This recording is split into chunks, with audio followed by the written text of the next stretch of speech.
Hello YouTube. I just watched the Gamer do his announcement of his 5-minute plot challenge, and I thought I'd sort of send this to him as a video response and sort of get in on it. So basically, I just thought I'd do a quick plot and see if I can do it, and then if anyone wants to sort of give me a challenge, I'll do it. So, the game I've chosen is Mutants and Masterminds. We have 4 characters. This is a power level 8 game, so it's quite a low power game. The place of the game is present day Chicago. The 4 characters are as follows. First, we have the sort of nominal leader of the group, is sort of the face character, a pretty kind of self-explanatory, maybe a lot of contacts among the sort of movers and shakers in the city, excellent social skills. The second character is sort of the heavy hitter, a former police officer with some connections still in the police force of the city. He was fired from the police force because of his alcohol abuse.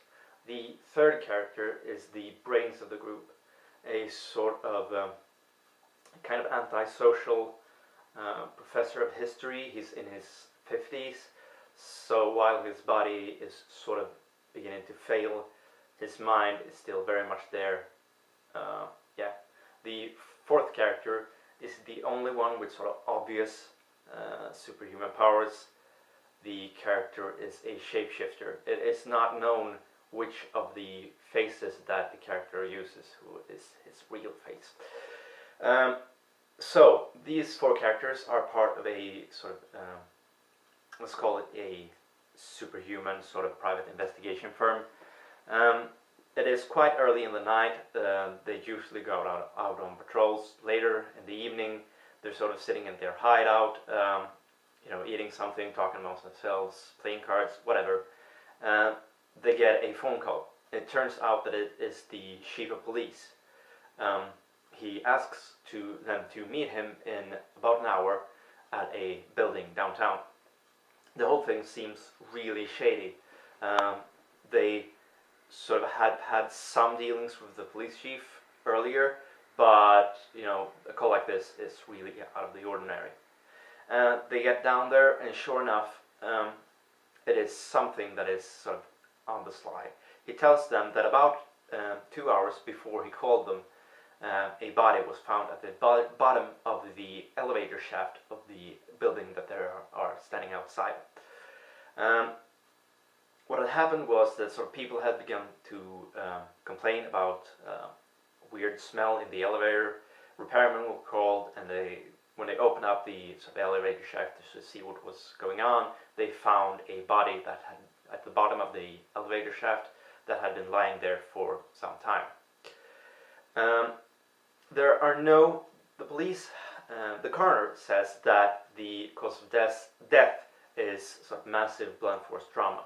So it looks like the person in question has fallen down the elevator shaft and died. There are no evidence of anyone sort of forcing the doors open. Doing so, sort of forcing doors open and throwing the person down, doing so would require a tremendous strength, and there are sort of no evidence of that happening. The sort of engine of the elevator shaft the elevator has not been tampered with, neither has the elevator itself, at least as far as the forensics team have been able to determine. So it looks like this person had basically somehow ended up in the elevator shaft and fallen to his death. It is unclear what has happened, and that's basically all the information that the chief of police can give them at this moment. And from there, it is pretty much up to the GM in question to take it further. I think that's all I've got to say right now. Thank you for watching. Goodbye.